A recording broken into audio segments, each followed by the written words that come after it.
Hello friends, കോയമ്പത്തൂരേക്ക് കൊണ്ടുപോയ ഡ്രസ്സും ബാഗും ഞാൻ അനക്കിയില്ല കേട്ടോ. അപ്പോൾ അതിലുള്ള ഡ്രസ്സൊക്കെ എടുത്ത് വലിച്ച് വാരി മെഷീനിലേക്ക് കൊണ്ടിട്ടു അലക്കാൻ വേണ്ടിയിട്ട്. അങ്ങ് അലക്കി വരട്ടെ. അപ്പം ഞാൻ വേഗം ഫ്രിഡ്ജ് തുറന്ന് കുറച്ച് ചിക്കൻ ഉണ്ടായിരുന്നു, അത് വെള്ളത്തിലിട്ടു മെൽറ്റാകാൻ വേണ്ടിയിട്ട്. പിന്നെ ഇതാ ഞാൻ ബ്രേക്ക്ഫാസ്റ്റ് കഴിച്ചു, പുട്ടും പിന്നെ ഇന്നലത്തെ നല്ല മീൻകറി ഉണ്ടായിരുന്നു, കടുവക്കറി. അതും കൂട്ടി ഒരു പിടി പിടിച്ചു കേട്ടോ. പിന്നെ വേഗം ചോറ് അരിയിട്ടു കേട്ടോ. പിന്നെ ഞാൻ പെട്ടെന്ന് തന്നെ ഉപ്പിട്ട് കൊടുത്തു. പിന്നെ എനിക്ക് മറന്നു പോവും. അത് എല്ലായ്പ്പോഴും നടക്കുന്ന സംഭവമാണ്. ചോറിന് അരിയിട്ട് കഴിഞ്ഞാൽ ഉപ്പിടാൻ മറന്നു പോകുന്നത്. പിന്നെ പപ്പായ ഞാൻ പറിക്കുന്നുണ്ട്, മോര് കറി ഉണ്ടാക്കാമെന്ന് വിചാരിച്ചിട്ട്. ഒരുപാട് കഷ്ടപ്പെട്ടിട്ടാണ് പപ്പായ ഞാൻ കുത്തി കുത്തി തള്ളിയിട്ടത്. പിന്നെ ഞാൻ വേഗം ഉള്ളിലേക്ക് കയറിയപ്പോൾ മെഷീൻ്റെ അലാറം വിളി കേട്ടു. അപ്പം തുണിയൊക്കെ പെട്ടെന്ന് തന്നെ ആറിയിട്ട് ഉള്ളിലേക്ക് കയറി. പിന്നെ പപ്പായ മുറിക്കലായിരുന്നു കേട്ടോ. നല്ല പച്ച പപ്പായ ആയിരുന്നു. അപ്പോൾ പെട്ടെന്ന് തന്നെ മുറിച്ച് കുക്കറിലേക്ക് ഇട്ട് കൊടുത്തിട്ടുണ്ട്. സവാള, തക്കാളി, മഞ്ഞൾപ്പൊടി, ആവശ്യത്തിന് വെള്ളം ഒഴിച്ചിട്ട് വിസിൽ വരാൻ അടുപ്പത്തോട്ട് വെച്ചെടുത്തിട്ടുണ്ട്.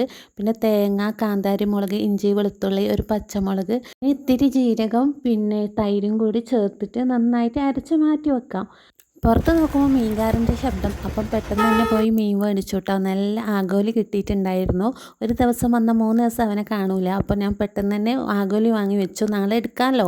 ഫ്രിഡ്ജിലോട്ടേക്ക് മാറ്റി വെച്ചിട്ടുണ്ട്. അപ്പം മോര് കറി ഉണ്ടാക്കണ്ടേ. വെളിച്ചെണ്ണ ഒഴിച്ച് കൊടുത്തിട്ടുണ്ട്, കടുക് പൊട്ടിച്ചിട്ടുണ്ട്, കുറച്ച് ഉലുവ, വറ്റൽമുളക്, കറിവേപ്പില ഇതൊക്കെ ഇട്ടിട്ട് പപ്പായ ഒഴിച്ചു കൊടുത്തതിന് ശേഷം നമ്മൾ അരപ്പും കൂടി ചേർത്ത് കൊടുത്തിട്ട് ഒന്ന് തിളപ്പിച്ചെടുത്താൽ മോര് കറി റെഡിയായി. അപ്പോൾ ചിക്കൻ ഒന്ന് വരട്ടിയെടുക്കാമെന്ന് വിചാരിച്ചിട്ടുണ്ട്. നേരത്തെ വെള്ളം ഒഴിച്ചിട്ട് വെച്ചിട്ടുണ്ടായിരുന്നു, അതിൻ്റെ ആവശ്യമുള്ള സാധനമൊക്കെ കട്ട് ചെയ്തെടുത്തിട്ടുണ്ട്. അപ്പോൾ പാൻ വെച്ച് കൊടുത്തിട്ടുണ്ട്, വെളിച്ചെണ്ണ ഒഴിച്ച് കൊടുത്തിട്ടുണ്ട്, സവാള, പച്ചമുളക്, കറിവേപ്പില, ഇഞ്ചി, വെളുത്തുള്ളി ചതച്ചത്, തക്കാളി ഇതൊക്കെ വഴന്ന് വരുമ്പോൾ മഞ്ഞൾപ്പൊടി, ഗരം മസാല, മുളക് പൊടി ഇതൊക്കെ ചേർത്ത് നന്നായി മൂത്ത് വരുമ്പോൾ കുറച്ച് ചിക്കനേ ഉണ്ടായിട്ടുള്ളൂ, കുറച്ച് ആ ചിക്കനൊക്കെ ചേർത്ത് കൊടുക്കുന്നുണ്ട്.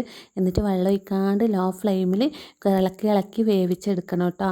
അപ്പോൾ അതിൽ നിന്ന് തന്നെ വെള്ളം വന്നോളും. എന്നിട്ട് വെന്തതിന് ശേഷം നല്ല ഫ്രഷ് കറിവേപ്പില ഇട്ടിട്ട് അങ്ങോട്ട് മാറ്റി വെക്കാം.